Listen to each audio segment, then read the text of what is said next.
cast my mind to Calvary, where Jesus bled and died for me. I see his wounds, his hands, his feet, my Savior on that cursed tree. His body bound and drenched in tears, they laid him down in Joseph's tomb, the entrance sealed by heavy stone. Messiah still and all alone.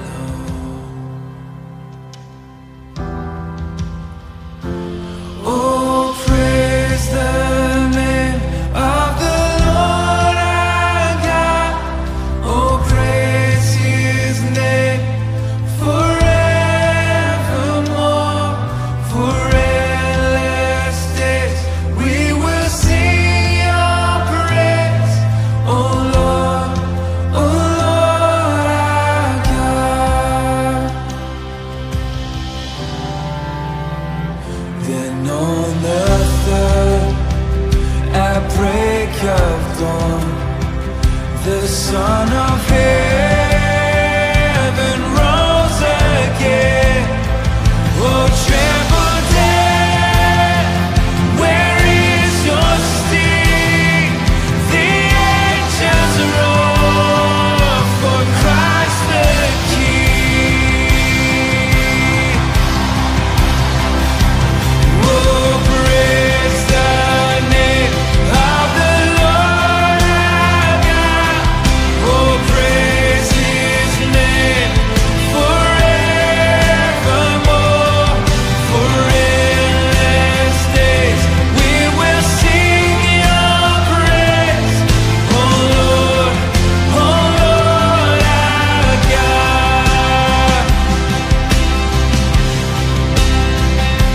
Shall return in robes of white, the blazing sun shall pierce the night, and I will rise among the saints, my gaze transfixed on Jesus' face.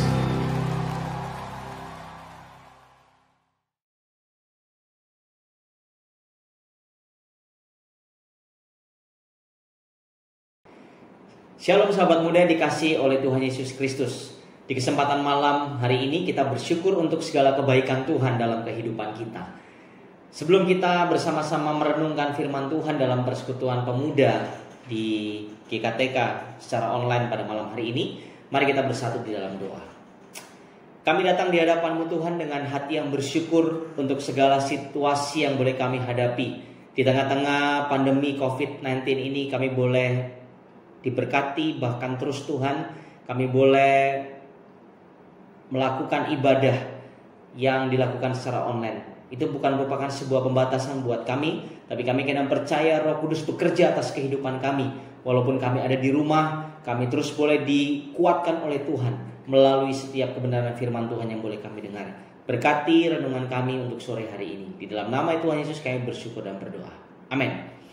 Sahabat muda yang terkasih oleh Tuhan Yesus Kristus, mari kita membuka firman Tuhan dalam Galatia pasal 5 ayat yang ke-16 sampai 26.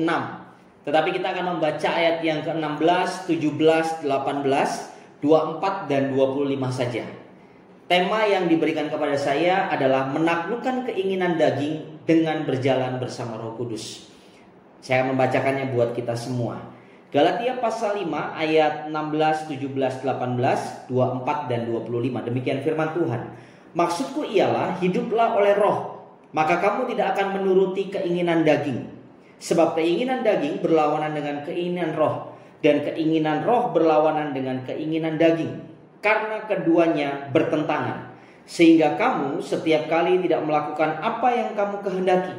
Akan tetapi jikalau kamu memberi dirimu dipimpin oleh roh, maka kamu tidak hidup di bawah hukum Taurat. Ayat yang ke-24 dan 25. Barang siapa menjadi milik Kristus Yesus, ia telah menyalibkan daging dengan segala hawa nafsu dan keinginannya. Jikalau kita hidup oleh Roh, baiklah hidup kita juga dipimpin oleh Roh. Amin. Demikianlah firman Tuhan. Sahabat muda, saya kena percaya kehidupan kita yang kita jalani sepanjang kehidupan kita ini hanya diperhadapkan bukan seringkali, tapi pasti dengan dua hal. Ya, melakukan baik atau melakukan hal yang jahat, ke kanan atau ke kiri. Ya. Berjalan bersama dengan Tuhan atau berjalan berdasarkan keinginan kita. Dipimpin oleh Roh Kudus atau dipimpin oleh keinginan daging kita. Hanya dua saja, simple. Tidak terlalu banyak pilihan. Tetapi sesungguhnya dari kedua hal ini seringkali kita merasa bingung. Kita tidak tahu mana yang harus kita pilih. Beribadah secara online di rumah mendengarkan firman Tuhan, atau lebih sibuk dengan gadget kita. Itu dua pilihan. Mengambil keputusan untuk merenungkan firman Tuhan, atau sibuk dengan apa yang kita pegang selama ini, yaitu handphone, ya, media sosial yang seringkali kita ada di dalamnya. Nah, teman-teman yang terkasih dalam Tuhan, Allah menciptakan manusia itu menjadi makhluk hidup yang berakal, bermoral, dan juga sehat dan kuat.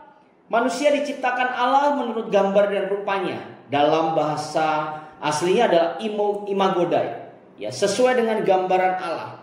Manusia diciptakan menjadi makhluk hidup yang memiliki tujuan hidup yang jelas. Ada dua hal yang diperhadapkan kepada manusia mengenai tujuan hidup, dan kedua hal ini sangat bertentangan dan berlawanan dan tidak bisa dipersatukan. Yang pertama adalah hidup menurut daging. Saya tidak akan membahas secara lebih detail.